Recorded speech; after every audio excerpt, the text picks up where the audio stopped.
കാസർഗോഡ് നഗരസഭയിൽ മുസ്ലിം ലീഗ് നേതൃത്വത്തിന് തന്നെ വലിയ തലവേദനയാവുകയാണ് ഈ വിമതർ. BJP മുഖ്യ പ്രതിപക്ഷമായ നഗരസഭയാണിത്. അവിടെ 5 വാർഡുകളിലാണ് മുസ്ലിം ലീഗിന് വിമത സ്ഥാനാർത്ഥികളുള്ളത്. എന്നെ നെല്ലിക്കുന്ന MLA ഉൾപ്പെട്ട് നടത്തിയ ചർച്ചയിൽ പോലും ഒരു അനുനയവും ഉണ്ടായില്ല.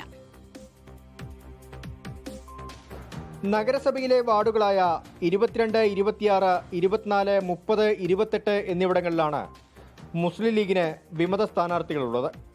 മുസ്ലിം ഭൂരിപക്ഷ മേഖലയായ വാർഡുകളിൽ LDFനോ BJPക്കോ സ്ഥാനാർത്ഥികൾ ഉണ്ടാവാറില്ല. കഴിഞ്ഞ നഗരസഭാ ഭരണസമിതിയിൽ ആകെയുള്ള 38 വാർഡുകളിൽ 23 എണ്ണത്തിലും ജയിച്ച് മുസ്ലിം ലീഗ് ആധിപത്യം തെളിയിച്ചിരുന്നു.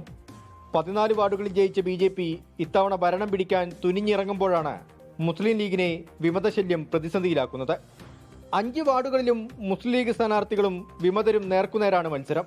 മുനിസിപ്പൽ തെരഞ്ഞെടുപ്പിൽ പ്രാദേശികമായി വാർഡിനെ പ്രതിനിധീകരിക്കുന്നയാൾ ജനകീയ മുഖമുള്ള ആളുകളും അതുപോലെ തന്നെ പ്രാദേശിക തലത്തിലെ എല്ലാ വിഷയങ്ങളിലും ജനങ്ങൾക്കൊപ്പം ഇടപെട്ട് പ്രവർത്തിക്കാൻ പ്രാപ്തനായ ആളുമായിരിക്കണം.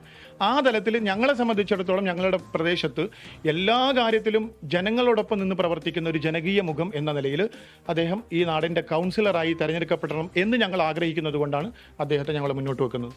BJP അധികാരം പിടിക്കുന്ന ഘട്ടമുണ്ടായാൽ ആരെ പിന്തുണയ്ക്കുമെന്ന ചോദ്യത്തിന് ബാങ്കോട് വാർഡിലെ വിമത സ്ഥാനാർത്ഥി ഫർസാന ഷിഹാബിന്റെ പ്രതികരണം ഇങ്ങനെ: എൻ്റേതല്ലാത്ത ചില പ്രാദേശിക പ്രശ്നങ്ങൾ ഉണ്ടായതുകൊണ്ട് എൻ്റെ പേര് മേൽ കമ്മിറ്റിയിൽ നിന്നും നിഷേധിക്കപ്പെടുകയായിരുന്നു. ഒരിക്കലും ഞാൻ പാർട്ടിക്ക് എതിരല്ല. എന്ത് തന്നെയായാലും പാർട്ടിയുടെ പിന്തുണ എൻ്റെ ഭാഗത്തുനിന്ന് എപ്പോഴും ഉണ്ടാവും എന്നുള്ളത് ഈ അവസരത്തിൽ അറിയിക്കാൻ ആഗ്രഹിക്കുകയാണ്. മുസ്ലിം ലീഗിന് ആധിപത്യമുള്ള ഹൊന്നമൂലയിൽ ഷക്കീന മൊയ്തീനും തളങ്കര പടിഞ്ഞാറ് നാസർ സേട്ടും KK പുറത്ത് ഹസൈൻ തളങ്കരയുമാണ് വിമത സ്ഥാനാർത്ഥികൾ.